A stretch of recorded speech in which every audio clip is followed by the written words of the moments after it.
గుర్తుపెట్టుకో. నేను అందుకనే ఉదయకాలంలో చెప్పాను, మనిషి దీవించబడాలి అంటే only the care of address ఏదో తెలుసా? దేవుని మందిరం. ఏంటమ్మా చెప్పండి, అందరూ కూడా ఏం చెప్పారు? దేవుని మందిరం. అందుకని ఈ దినమున నేను ఏం చెప్తున్నాను తెలుసా? దేవుని సన్నిధిలో ఉన్న ఆదాము, దేవుని సన్నిధిలో ఉన్న అవ్వ ఎక్కడ దేవుని చేత విస్తారముగా మీరు దీవించబడతారని ఆదాము ప్రణాళికను వేసి, ఆదాము అవ్వ పాపము చేసినట్టుగా చేసి దేవుని సన్నిధిలో నుండి ఏం చేయబడింది? ఏం చేసేవాడు? ఇప్పుడు సాతాను యొక్క ఉద్దేశం ఇది. దేవుని సన్నిధిలో ఉన్న వారిని ఎలాగో బయటికి తీసుకురావాలని సాతాను ఉద్దేశం అయితే, దేవుని ఉద్దేశమేమో బయట ఉన్న వారిని లోనికి ఎలాగో తీసుకురావాలనేదే దేవుని ఉద్దేశం. అవునా? అందుకనే క్రిస్మస్ ఎందుకో తెలుసా? సింపుల్ గా మీకు అర్థమయ్యే భాషలో చెప్పాలా, బయట ఉన్న వారిని లోనికి తీసుకురావడానికే క్రిస్మస్. అర్థమవుతుందమ్మా? క్రిస్మస్ అంటే ఇదే. సింపుల్ గా దేవునికి దూరమైన నిన్ను దేవునికి సమీపస్తుడిగా చేయడానికే తన ఏకైక కుమారుడు ప్రభువైన యేసు క్రీస్తు వారిని ఈ లోకములకు నీ కొరకు నా కొరకు పంపబడ్డాడు. ఇది ప్రణాళిక. ఇప్పుడు చెప్పండి, యాకోబు మోసపూరితమైన జీవితంలో ఉన్నప్పుడు, యాకోబు విస్తారముగా బేతేలు యొక్క అనుభవమును ఏదంటే బేతేలు అనుభవం కలిగిన వాడు ఎవరండి? ఎక్కడ ఉంది ఈ మాట? తీయద్దు, నేను చెప్తాను, మీరు వినండి. ఆదికాండం 28వ అధ్యాయంలో ఉంది. ఎవరు ఏ అనుభవం కలిగినాడు? 16, 17, 18 ఇవన్నీ వచనాలు చూస్తే తర్వాత ఒకవేళ రాసుకోవాలంటే రాసుకోండి. 16, 17, 18 చివరి వచనములు అంటాడు, దేవుని సన్నిధిలో యాకోబు ఏం చేస్తాడు తెలుసా? హీ మేడ్ ఎ వో అంటు ద లార్డ్. అంటే దేవునితో ఒప్పందం చేశాడు. ఏం చేస్తాడు? మొక్కుబడి చేస్తాడు. అయ్యా, నాకు వేసుకోవడానికి ఏంటిది? వస్త్రం. ఇంకేం కావాలా? తినడానికి భోజనం. నన్ను కాపాడితే నేను నాకు కలిగిన దానిలో నీకేమిస్తాను? 10వ వంతు ఇస్తానని. ఎవరు ఏమంటారు? దేవునితో ఏం చేశాడు? ఒడంబడిక చేసినాడు. ఇది చాలా పెద్ద మాట నాకు. కాబట్టి ఏంటి అని అంటే ప్రమాణం చేశాడు అనుకోండి, సింపుల్ గా ప్రామిస్ చేశాడు. ఎవరు? యాకోబు దేవునితో. మరి దేవుడు దీవించాడా లేదా? దీవించాడా లేదా? దేవుని ఆశీర్వాదం ఎవరితో ఉంది? చెప్పండమ్మా. యాకోబుతో ఉంది.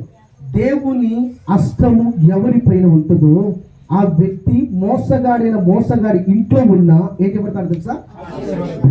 రిమెంబర్, ఒక మోసగా చెప్పాడు, నిన్ను బట్టి దేవుడు నన్ను ఏం చేశాడు? నువ్వు దేవుని మందిరం నుండి చూడరా, ఎందుకు నష్టం? అందుకనే కీర్తనలు 16వ అధ్యాయం 11వ వచనములో ఏముందో తెలుసా? దేవుని సన్నిధిలో సంపూర్ణమైన సంతోషం. There is a fullness of joy in the presence of God. ఆయన కుడి హస్తములో నిత్య సుఖములు కలవు. ఇటువంటి సన్నిధిని వదిలిపెట్టి ఎందుకు దరిద్రతను తీసుకొస్తున్నాం? ఎందుకు కుటుంబాన్ని జీవితాన్ని నష్టపరుచుకుంటున్నాం?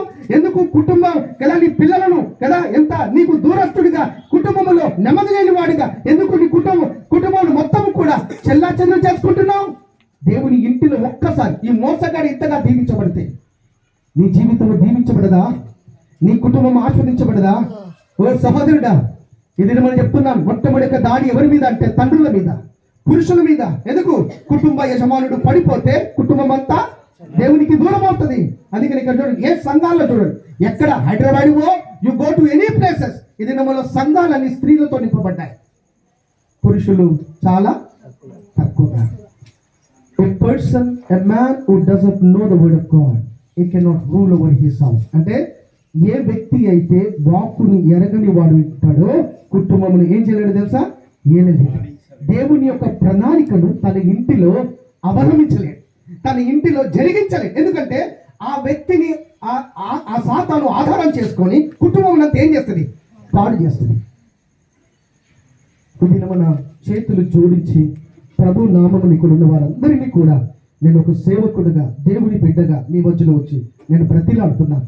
ఒకవేళ ఇప్పటి వరకు నువ్వు దేవుని సన్నిధికి దూరం అయితే, యాకోబు వంటి మోసగాడిన కుటుంబాన్ని దేవుడు ఆశీర్వాదకరంగా చేస్తే ఈరోజు నీ కుటుంబంలో కూడా ఆశీర్వాదకరంగా చేస్తాడని నిశ్చయముగా 100కు 100% నేను నీతో చెప్పగలుగుతాను. ఇప్పుడు అసలైన టాపిక్ వస్తాం. యాకోబు తన కుటుంబాన్ని ఎలాగో రక్షించుకున్నాడు. ఇంత విస్తారమైన ఆస్తి కదా. ఇప్పుడు నేను అడుగుతాను, ఇంత విస్తారమైన ఆస్తిని సంపాదించుకొని యాకోబుకి తృప్తి ఉందా? కొన్నిసార్లు ఏమైతే తెలుసా, దేవునికి దూరం ఉండి యోనా కూడా ఇట్లా అనుకున్నాడు. యోనా ఇట్లనే అనుకున్నా. ఎక్కడ పోవాలి యోనా? ఎక్కడ పోవాలమ్మా? అమ్మా నేనే పోవాలి, పరిశీలించి పోవాలి. ఇప్పుడు బ్రదర్స్ అట్లనే అట్లనే ఇప్పుడు బ్రదర్స్ ఏం చెప్తారంటే ఏడికి పోవాలంటే దర్శించుకే పోవాలి. బయలు ఉంటుంది నేను రాస్తాం లేదా ఏడికి పోవాలి. అసలు అయ్యగారు ఏడికి పోవాలా? ఎడికే పోవాలి. యోనా అనుకున్నాడంట ఇట్లా పెట్టుకొని జేబులో ఇట్లా చేయి పెట్టుకొని, ప్రభా నీ చిత్తం అయితే నాకు జేబులో డబ్బులు దొరకాలి. ఏడికి పోవడానికి ఉన్నాయి, చేతిలో చేయి పెట్టిండు. ఏమున్నాయి? బా ఈ దేవుని చిత్తమే. ఏం కాదు, టికెట్ దొరికింది. ఏం తీసుకోండి. ఎక్కడ పోయినాడు? ఓడలో. ఓడ కూడా ఎక్కడ పోయినాడు? పైన భాగం ఉంటాడా? అయ్యగారు ప్రవక్త అండి. ఈ ప్రవక్త ఎక్కడ పోయింది తెలుసా? అడుమ. దేవునికి దూరంగా పోతే పై భాగానికి రావు. ఏడిపోతావు? ఏడిపోతావమ్మా? నువ్వు అనుకుంటావు దేవునికి దూరంగా ఉంటే నేను పైకి వస్తా.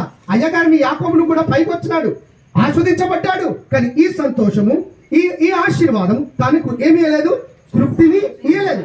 ఇప్పుడు యాకోబు చేయవలసిన పని ఏంటో తెలుసా? ఏమి విన్నాడు? చూడండి ఈ మాట మార్గం వస్తున్నప్పుడు ఆదికాండం 32వ అధ్యాయం దయచేసి చదువుతామా? 6వ వచనం ఎవరు చదువుతారా? ఆ దూతలు యాకోబు వద్దకు తిరిగి వచ్చి అతడు 400 మందితో నిన్ను ఎదుర్కొని వచ్చుచున్నాడని చెప్పగా యాకోబు మిక్కిలి భయపడి తొందరపడి అక్కడ ఆగు. మిక్కిలి భయపడి, రెండవది fear brings discouragement in our life. యాకోబు విస్తారమైన ఆస్తి ఉంది. పిల్లలు ఎక్కడ తెలుసా? యాకోబుకి 12 మంది. ఎంతండి? 12. మరి ఎవరు ఇంకా ఎవరు? భార్యలు ఎంతమంది? అట్లా చెప్పి జాగ్రత్త బదులు భార్యలు ఇద్దరు అని అనుకోని గ్రాంటెడ్ గా తీసుకున్నట్టు అయ్యగారికి సుక్కలు చూపెట్టినారు, నువ్వు కూడా చూపెడతారు. ఇవన్నీ దేవుడు ఆదిలోనే ఆదాముకి ఎంతమందికి ఇచ్చినాడు చెప్పండమ్మా? మనిషి పక్క భాగాన్ని తీసినట్టు. పక్క కావాలి ఈ ఎముకలు ఉందా? ఇంకా ఎముకలు లేవా? ఉన్నాయా లేదా? ఎముకలు తీసి ఒకరిని చేయాలా, ఇద్దరిని చేయాలా? దేవునికి తెలియదా ఎంతమందిని చేయాలో? ఒక్కరు గుర్తు పెట్టుకోండి. దేనికైనా ఇప్పుడు టాబ్లెట్ ఉంది, పేసింగ్ టాబ్లెట్ ఉంది, ఫార్ములా ఒకటే, కానీ కంపెనీస్ మాత్రం ఏముంటాయి? డిఫరెంట్గా ఉంటాయి. అంతే.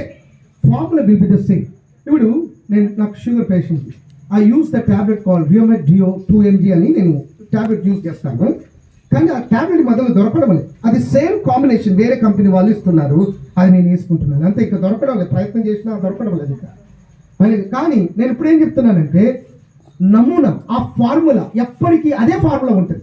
ఫార్ములా మాత్రం సూత్రాలు చేయలేదు. ఇప్పుడు చెప్పండి, 2+2 ఎంత? ఎంతమంది? 6 చెప్పండి. సరే, ఈ ఊరి పేరు ఏంది? నర్సీపట్నం. మీరు అందరూ హైదరాబాద్కి రండి, నేను 2+2 6 అని చెప్తా. నమ్ముతావా అమ్మా? సరే, అమెరికా పోదాం అందరం. ఎక్కడ 2+2 8 అని చెప్పగలుగుతామా? ఎక్కడ పోయినా ఈ సూత్రం ఒక్కటే. ఎలాగ లెక్క పెట్టాలా? నువ్వు ఏ దేశానికో ఏ మూలానికి పో, 2+2 ఎంత అంటారు? మానవుడికి, ఒక వ్యక్తికి భార్య ఎందరు ఉండాలి అని అంటే దేవుడు ఆల్రెడీ నమూనగా నిర్ణయించినాడు. ఏంటో తెలుసా? ఒక్కరు మాత్రమే. యాక్చువల్గా దీన్ని ఇంగ్లీష్లో ఏమంటారంటే మోర్ దెన్ 1 ఏమంటారంటే పొలగామి అని అంటారు. అంటే ఒకరికంటే ఎక్కువగా భార్యలు ఉన్న దానిని ఏమంటారు? పొలగామి. యాక్చువల్గా మొనోగామిగా ఉండాలి. అంటే ఒక్కరు మాత్రమే ఉండాలా. ఇలాగ చేస్తే సమస్యలు అయ్యగారు ఏది ఎదుర్కోవాలో. యాక్చువల్గా పాపం యాకోబు పరిస్థితి కాదు. ఇప్పుడు యాకోబు చరిత్ర గురించి మొత్తం చెప్తే 12 కూడా అవుతుంది. ఇక్కడ గురువు చెప్పకుండా నేను చెప్తా, కానీ నన్ను ఇంకోసారి రానియదు. కాబట్టి నేను కూడా ఏమని, ఇక్కడ మా పెద్దలు ఉన్నారు, వాళ్ళు ఎప్పుడు నాకు ఒక మాట చెప్తారు. పెద్దలు ఏం చెప్తారు తెలుసా? అన్నా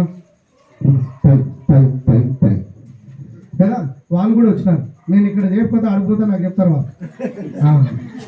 కాబట్టి so I don't want to కదా టేక్ మోర్ టైం.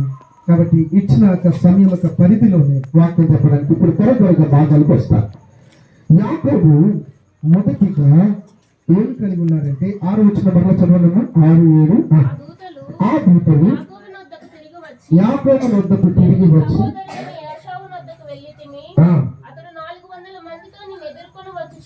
చెప్పగా యాకోబు మిక్కిలి భయపడి తొందరపడి ఏశావు ఒక గుంపు మీదకు వచ్చి దాని హతము చేసిన యెడల మిగిలిన గుంపు తప్పించుకొని పోవుకొనునని ఏశావు ఎవరి మీద దగ్గరికి వస్తున్నాడని తెలుసుకున్నాడు? ఎంతమందితో వస్తున్నాడని తెలుసుకున్నాడు? అసలు ఏశావు అంటేనే ఎవరికి భయం? చెప్పండి అమ్మా. ఎందుకు? చంపుతాడు మొదటి కదా, ఎందుకు? మోసం చేశాడు కదా, ప్రాణం తప్పించుకొని ఏం చేసినాడు? పారిపోయాడు. మరలా తిరిగి వస్తున్నాడు కదా. తిరిగి వస్తుండగా ఏశావు ఇప్పుడు చేస్తున్న యొక్క ప్రార్థన ఏమిటి అని అంటే ఏం చేస్తున్నాడంటే, తనకు ముప్పు ఉన్నదని ఏం చేసినాడు? గ్రహించినాడు. ఏం చేసినాడు? గ్రహించినాడు. ఫస్ట్ థింగ్ ఇస్, నీ కుటుంబమును నువ్వు కాపాడుకోవాలంటే నీ కుటుంబం యొక్క పరిస్థితిని నువ్వేం చేయాలా? గ్రహించాలి. ఏం చేయాలా? గ్రహించాలి. గ్రహించే మనసు ఎక్కడ ఉంటుందో అక్కడ వారు దీవించబడతారు. ఏం గ్రహించాడు తెలుసా? 400 మందితో ఎవరు వస్తున్నారు? ఏశావు వస్తున్నాడని. ఈ విషయం ఎవరు గ్రహించినాడు చెప్పండి? యాకోబు గ్రహించినాడు. ఏ person who understands the situation or recognizes the situation, he can protect his family. తన కుటుంబాన్ని ఏం చేయాలి? కాపాడు. ఇది మన కుటుంబము కూడా శరీరకంగా కూడా చెప్తున్నా, కుటుంబాలు నష్టము కావడానికి మూలమైన కారణం ఏంటో తెలుసా? నీ కుటుంబ పరిస్థితిని గ్రహించవు. ఏం చేయాలి? పిల్లలు గ్రహించాలి. అవునా? ఎంత కష్టం ఉన్నా, మొన్న ఏమొచ్చింది? క్రిస్మస్ వచ్చిందా, న్యూ ఇయర్ వచ్చింది, ఏం కావాలి వాళ్ళకి? చెప్పండి. మమ్మీ కష్టం ఉంది కదా, వద్దులే అని ఊరుకుంటారా? నువ్వేమన్నది నాకు తెలియదు, నాకు సంబంధం లేదు, నాకైతే ఏం కావాలి? తల్లి ఏం చేయాలి? అప్పుడు లబోదబో మొత్తుకొని ఎవరినో అడగాల, అప్పు చేయాలా, ఏం చేయాలి? ఏం చేయాలి? కొనాలి. అంతే కదా. గ్రహిస్తే సమస్యలు వస్తాయా? రావు. మూలమైన కారణం పిల్లలతో అయినా, భర్తతో అయినా, భార్యతో అయినా సమస్య ఎందుకు అనంటే కుటుంబ పరిస్థితిని ఏం చేయరు? గ్రహించరు. యాకోబు చేస్తున్న మొదటి పని ఏంటో తెలుసా? కుటుంబానికి ముప్పు ఉన్నదని లేదా అపాయం ఉందని ఏం చేసినాడు? గ్రహించినాడు. ఏం చేసినాడు? చెప్పండి అమ్మా. ఏం చేశాడు? గ్రహించినాడు. గ్రహించిన వాడు ఏం చేస్తాడు అనే విషయాన్ని చూస్తే ఇప్పుడు చూస్తాం. తన కుటుంబాన్ని ఎన్ని భాగాలుగా చేశాడంట? మీరు చదివారు కదా, 2 భాగాలు. ఎన్ని భాగాలు చూడండి ఒకసారి చదవండి. చదవండమ్మా. 8వ వచనం చదవండి. గుంపులుగా చదవండి అన్నమాట. ఏశావు ఒక గుంపు మీదకు వచ్చి దాని హతము చేసిన ఎడల మిగిలిన గుంపు తప్పించుకొని పోవుననుకొని తనతో ఉన్న జనులను, మందలను, పశువులను, ఒంటెలను 2 గుంపులుగా విభాగించి 2 గుంపులుగా ఏం చేశాడు? ఇప్పుడు ఏం చేశాడు? తన వంతు ప్రయత్నాన్ని చేస్తున్నాడు. ఎవరు?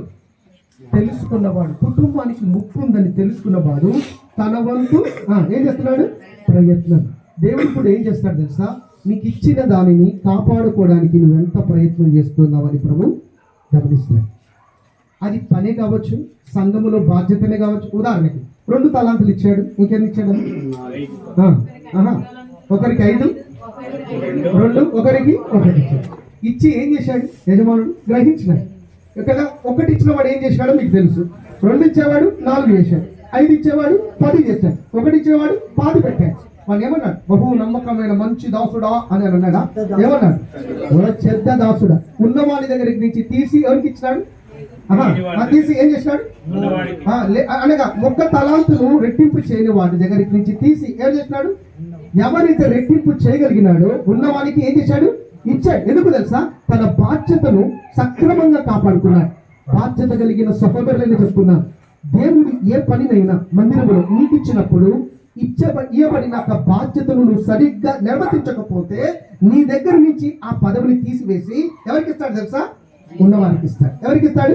మంచిగా ఎవరైతే ఆ బాధ్యతను కాపాడుతున్నారో వారికి మాత్రం ఇస్తాడు. గుర్తుపెట్టుకోండి. అలాగే మీరు ఉదాహరణకి సౌలుని రాజుగా చేశాడు. గాడిదల వెనకాల పోయిన వెతుక్కుంటూ పోయిన సౌలుని ఏం చేశాడు? రాజుగా చేశాడు. ఆ రాజుగా చేస్తున్న సౌలుని కదా దేవుని ఆ మాటకు విధేయత చూపించినాడా? నువ్వు ఇలాగూ చేయాలంటే విధేయత చూపించినాడా? లేదా?